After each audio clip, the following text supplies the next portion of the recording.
Well, hello everyone. It's wonderful to speak with you again today. Uh, Today, my presentation is, as Derek just read, entitled "Aggression," which is day 23 of the Tao of Joy Every Day, and the subtitle I've chosen is "Calm Redirection." Now, interesting thing happened to me this week. I don't always do this, but after last week's presentation, I read, or after last week's meeting, I should say, I read ahead just so I could think about the presentation I was going to give today. So I put it in my mind, and I figured it would give me the week to think about it before I actually, sat at the computer and put it together. And I'm so glad I did that because, I'll be honest with you, most of the time I don't encounter a whole lot of aggression. In fact, it's really rare, honestly, that I do. I'm just fortunate that way. I've just been fortunate. I think part of it might be I'm sort of a big guy at 6'3", so maybe for that reason I don't draw as much attention. I'm not sure, but I'm always grateful that I don't have to deal with aggression. Now, interestingly enough, it was kind of odd, but I had to deal with aggression this week from someone. It was unexpected, but I felt more prepared than I would have been to handle it because of the fact that I had read Derek's chapter and was thinking about it, what I was going to say about it. It was kind of an interesting thing that happened, and so I'll talk about it a little bit, generally, not specifically, in the hopes that my experience this week might help me make the point about what the Tao has to say about aggression and how we deal with it. Okay, so I'm going to jump into it here.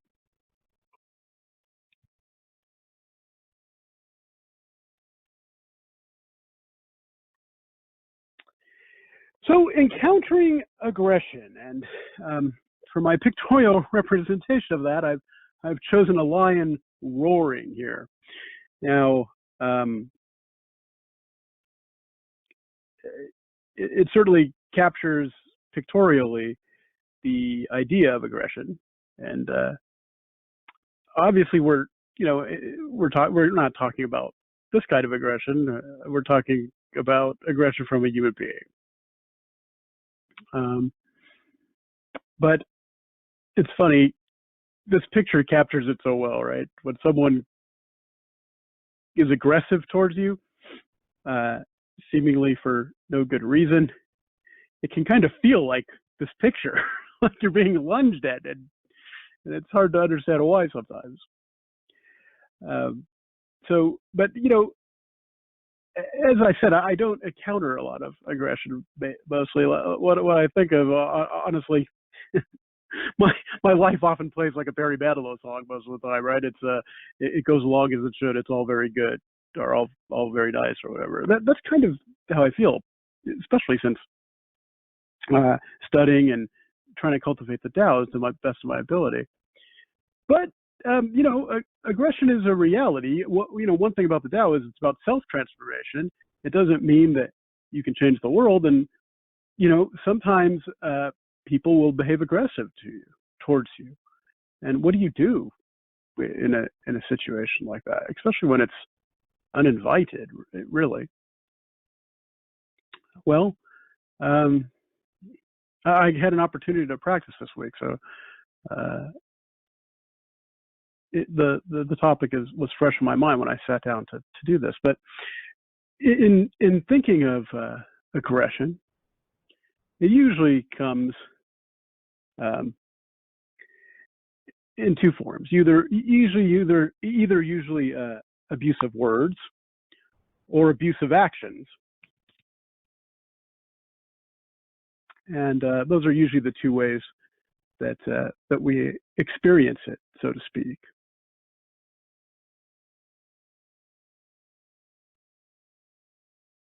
And in the chapter, the Tao of Joy Every Day, Derek makes an interesting analogy that makes me think of Bill and Ed right away. He talks about how handling aggression, he puts the analogy to handling a physical attack by a Tai Chi master, is the specific description he used in the chapter. And I immediately thought of Bill, but also Ed too, because we both know they've spent years cultivating the practice of martial arts. I have no such experience, but other than what I've learned from listening to them, and it's such a great analogy because as Derek points out, what they do is they take the energy of the attack and they sidestep it, and so that the other person expends all their energy, and then they take control of the situation with calm, collected skill that comes from practice and experience. And I can give you no such advice on that. The only advice I could give you on that is, hey, listen to Bill and Ed. They really know about that. But I do actually have quite a bit of experience in a way with aggression, because not so much anymore, but for years I used to do a lot of customer service, and so I'd pick up a phone and often, and it was in a corporate setting, so often the phone would ring only when someone aggressive was on the other line. And it's not quite the same as having someone come at you in 3 dimensions. It's only the dimension of sound, really. But it's similar. It's definitely aggression nonetheless. It's a form of aggression that you're dealing with. And so the advice that is outlaid in terms of what the Tao perspective is on how to handle these situations could certainly be applied. And, I had experience applying the wrong things over the course of many years, and experience employing the right things. And I can tell you from that experience alone, just from doing that job for many years, I can tell you that Derek's advice is spot on. So one of the first things Derek points out is the worst thing you can do is to meet aggression with more of the same, right? You don't want to counter aggression with more aggression, because then you just got 2 aggressive people going at it. It's funny when I think of that. I don't know if you guys have ever seen the movie Father of the Bride, and Steve Martin's character is having a hard time with his daughter's wedding. It's a very popular movie, but there's a point where he goes into a supermarket and he basically has a fit over the fact that there's more hot dog buns in the package than there are hot dogs in the package that you buy, and he ends up getting into a fight with the manager. He ends up getting arrested. But as he's fighting with the manager's telling him, "Sir, why don't we just calm down?" And he goes, "I'll tell you why we can't calm down, because you're not excited. It takes 2 people for a we to calm down." And of course, it's a very funny line, but it's true. When you counter aggression with aggression, you lose the ability to deal with it rationally. You've just got more aggression going at aggression, and aggression generally is not a good thing. Anyone who's experienced it, it's part of human nature. Sooner or later, you're going to experience aggression, and it's uncomfortable, right? It's an uncomfortable feeling. Certainly, no one likes to be around when aggressive stuff is going on. So, so similarly to the analogy that Derek gives, I mean, obviously, when someone is attacking you verbally, as I experienced this week, it's not the same as someone coming at you with the physical attack, but it's kind of similar in a different way. But the same principles can apply. And the main thing is to maintain your calm, to not counter the aggression with aggression, and to do your best to sidestep the aggressive attack. And it might be an insult, it might be an unwarranted accusation. And what happened to me this week was someone that I work with sort of came at me aggressively. Now, in a way, it was kind of interesting because this person had actually gone at a couple of other people over the past couple of weeks. And one thing that helped me is I actually understood why. And in understanding why, I realize that sort of everyone uh, in the office at the moment is under a lot of stress because of a situation. And so um, when the attack came, I wasn't surprised exactly. I was surprised it was me, but I wasn't surprised that the person had aggression. And when I looked at them, and I did try to calmly look at them and make eye to eye contact, what I noticed right away in the midst of the attack was the suffering of the other person. And I think I picked up on it just because I was aware of the circumstances ahead of time that way. And in that moment, honestly, I felt nothing but compassion and understanding. It didn't mean that the aggression was warranted or correct or a good thing to do, but I understood why. And when I gave my presentation a couple of weeks ago on multiple perspectives, one thing I didn't mention that I kind of wish I had, and I'll take this opportunity to mention it, is that one of the other reasons to listen to a point of view or listen to what someone has to say is not just only for the reason to, hey, you may be wrong, they may be right, you should listen. And that certainly can be true. But even when they're wrong, it's a good thing to listen for the simple reason of it's good to understand people. If you understand people, you're more likely to employ compassion and understanding and empathy. And those are good things to be able to do, especially for someone who's suffering. And it was clear this person was suffering. So, unfortunately, I was, thanks largely to just the timing of the event and where I am and the Tao of Joy right now. Obviously, I'm going through it day by day. You know exactly what day I'm on. So I was able to put Derek's advice in the chapter into action, and I was able to sort of let her express her aggression, and then redirect it to a solution. And in the end, everything ended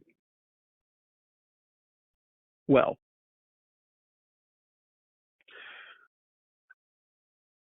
And so that was good. But despite that, I thought of something else that I learned from Ed and Bill. And that's that while they're prepared for an encounter, say a physical encounter of aggression, if they actually had to employ the things that they've studied and practiced so hard at for so many years, and I believe they've both said this, for sure Ed has, and I'm pretty sure Bill has too, that they would consider it somehow the fact that they had to employ what they practice as a failure in a way to not avoid the situation in the first place. And I felt the same way, actually.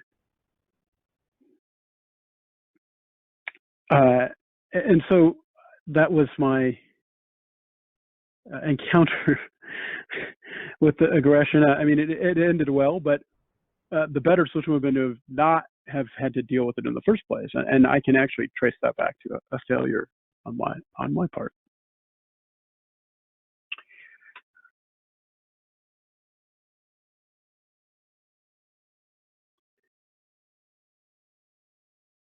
So calm redirection really is the best thing to do. And, in thinking about it, obviously, we have aggression on one side and gentleness on the other. And again, as I say many times, and it's true, sometimes there's no reason for aggression, right? I suppose. And certainly there's times when gentleness is called for. Those things in and of themselves aren't good or bad, right? We try to stay away from labeling things as good and evil or good and bad or whatever. But in the end, the Tao ultimately is about balance on the center path. So calm redirection is the way to achieve balance. And fortunately, thanks largely to the information that Derek has taken the time to publish and put into my hands, as he has many times before, not just on this topic, but many. I was able to employ calm redirection to take that aggressive encounter and make the best of it, considering that it was the reality that I faced at the moment.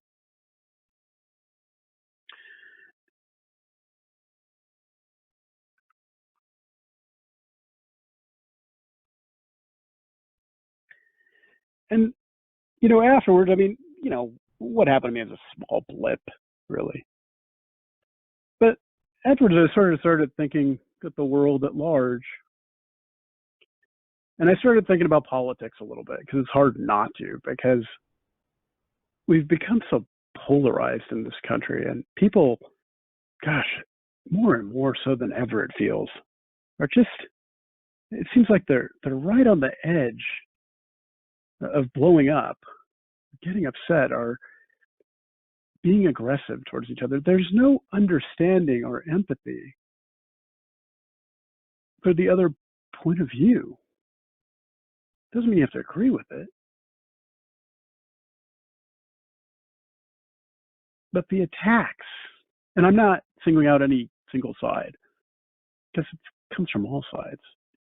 And it reminds me of a story that's told. You guys have probably heard it, where a new, I think it's a Democratic congressperson, comes to Congress, and he goes to a senior Democrat and he says, "Where are the Republicans? I want to eat the enemy." And the senior Democratic senator, I think it was, he says, "Well, the Republicans aren't the enemy; they're the opposition. The Senate's the enemy." And I often think of that quote these days when I see the political landscape and how much aggression there is. And I realize, boy, we could really use some calm redirection on both sides, on all sides. Calm redirection is a good thing. And of course, the first step is to calm ourselves and redirect ourselves if necessary, to acknowledge the part we play. What can we do to change ourselves? Because again, like I always say, the Tao is about self-transformation. It's not about changing others, it's about changing yourself. And in doing that, it's your best chance for making the world just a little bit better. And it just has to be a little bit better to restore balance. If we all work to make it just a little bit better, collectively, it would be a lot better.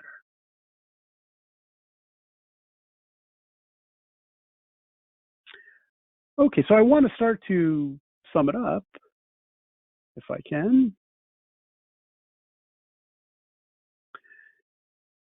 Encounters with aggressive people can sometimes be a reality that we all have to face from time to time. Fortunately, the authentic Tao teachings provide us practical methods for dealing with these types of situations, which usually include, as Derek pointed out, abusive words or abusive actions from the aggressor. And I suppose it can be either a physical attack or a non-physical attack, but the best way to handle it is the same, essentially. Maintain your calm. Don't allow the attack. In fact, this is something I wanted to say. I'm glad I thought of this again. Don't allow the person's aggressive behavior to trigger your ego to falling into the trap of wanting to be aggressive back, because the reaction of fighting aggression with aggression is because your ego got hurt. Because the best part of us can't be hurt and doesn't care, in a sense, about an aggressive attack. So keeping the ego in check is an important thing to keep in mind too. So calmness, keeping the ego in check, and if you're able to do it, if you can see the compassion and understanding at the same time, that's helpful also. I was fortunate in the sense that I was able to do that this time. But it's not you're not always able to do that, but it doesn't change the fact that you still uh, have to deal with the situation. And that doesn't mean backing down, but it does mean calmly letting the person express their aggression, but so that it doesn't land on you where you pick it up and make it your own, but that you let it avoid you until it fizzles out. That's sort of the goal. And then there, when the person has expended their energy, because it takes a lot of energy to be aggressive or to be mad or to be angry. Have you ever thought about it? Anger is a normal human emotion that we all encounter from time to time. And sometimes you're not angry at anyone, right? You could get angry at, I don't know, a bedpost if you stub your toe on it, maybe, right? But how long can you really stay angry? If you really try hard to stay angry, you can't. You'll drop from exhaustion. Anger and aggression is tiring for the person in it. But when you can deflect it, it's not tiring for you. You remain relaxed, calm. You wait for your moment to redirect and restore peace. I mean, that's really the best that we can do. So often there is a tendency to want to counter aggression with more aggression, but this can end up leading to an endless cycle of destructive behavior. Remaining calm and collected is the better play. Being aggressive takes a great deal of energy and is a very uncomfortable state to be in. As a result, it is best to remain calm and redirect the aggressor's energy away from you until they naturally run out of steam. A key to doing this is to keep your ego in check so that you'll be able to ignore their accusations and insults. Remember that your true self can't really be harmed. To let your ego, as always, it's great advice, for not just this situation, but practically every situation, let your ego be in the back seat.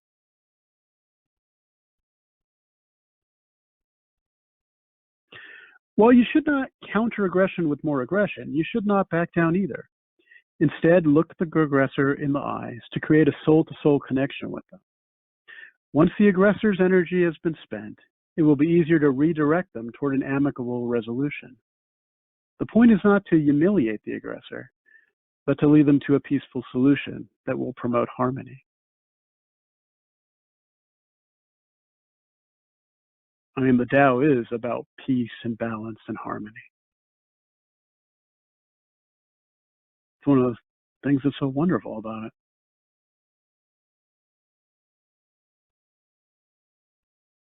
And of course, as always, you can't, you can't control what others are going to do. You can control your reaction. And you can even control the landscape of how present you are for others.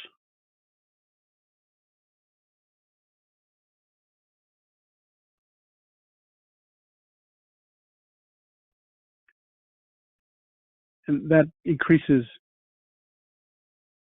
your ability to handle situations that, like I said, are uncomfortable. Aggressive situations are definitely uncomfortable. But if you can employ the Tao principles of remaining calm no matter what,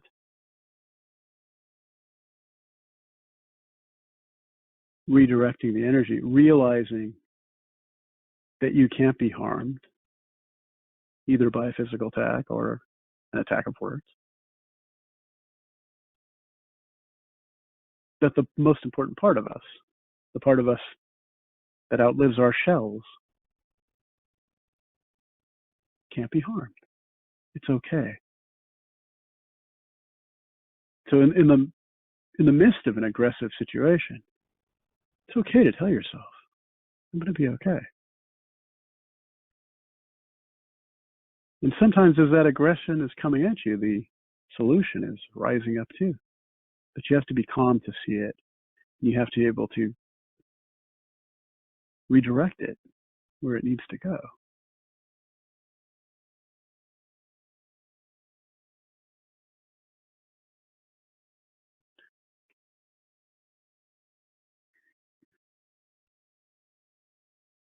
So, as always, I'd like to end with a book recommendation. The Tao of Joy Every Day, a great book to use daily to help one study and learn the Tao teachings and put them into action.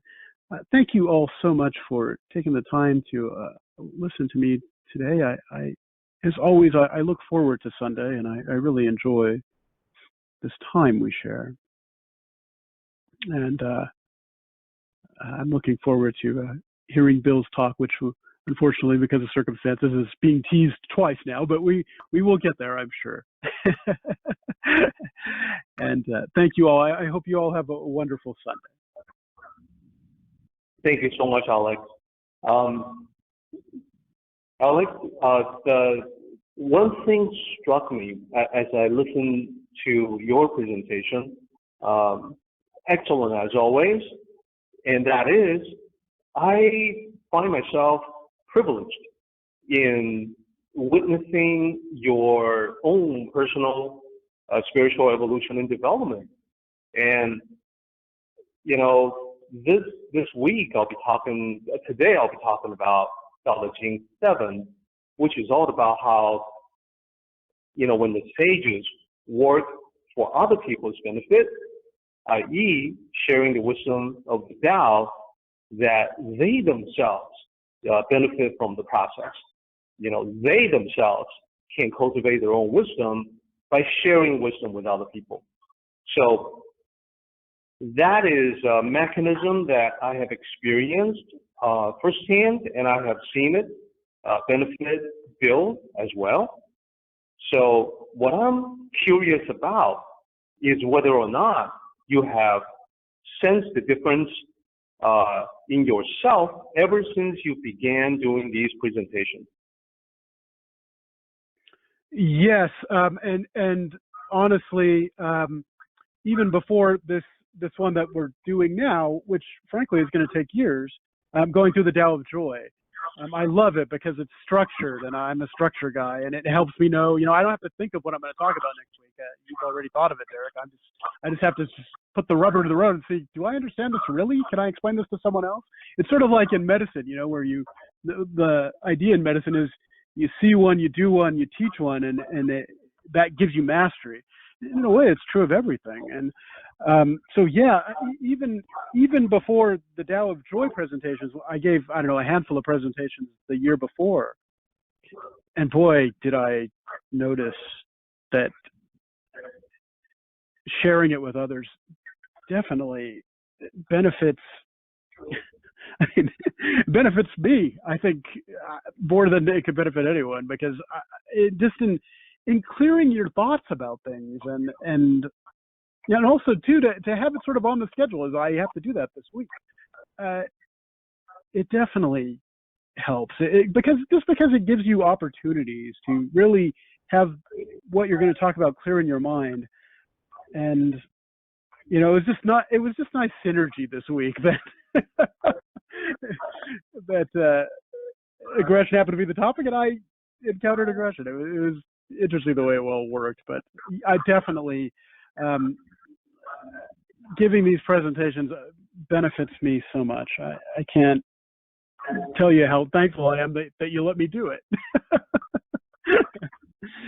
Well, you know, I would also like to encourage other people to think along the same lines, that the Tao becomes greater when we all participate in the sharing of it. And however much you think you already understand the Tao, you know, I can pretty much guarantee that when you need to explain it to other people, it becomes sort of a humbling experience, because you realize that what you thought was a pretty good understanding previously was actually, still has quite a ways to go.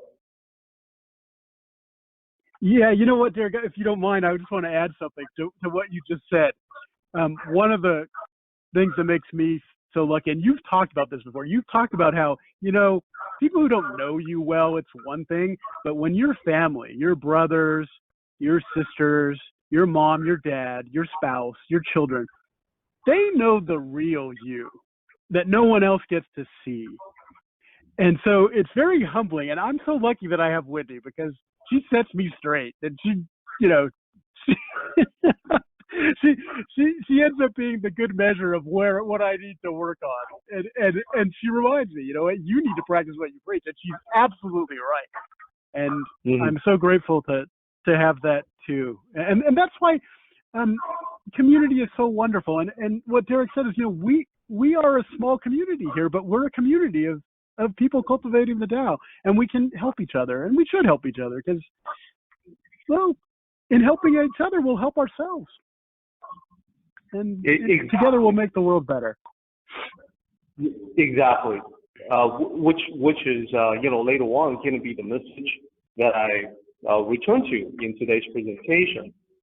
So Alex, I want to convey from Tim online. Thanks as always, Alex. And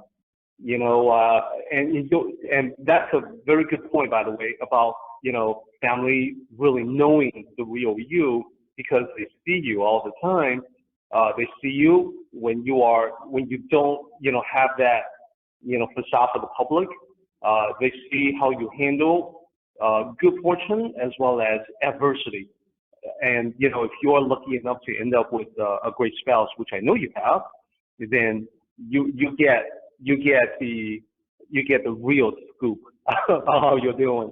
There's no avoiding that. There's no hiding away from that.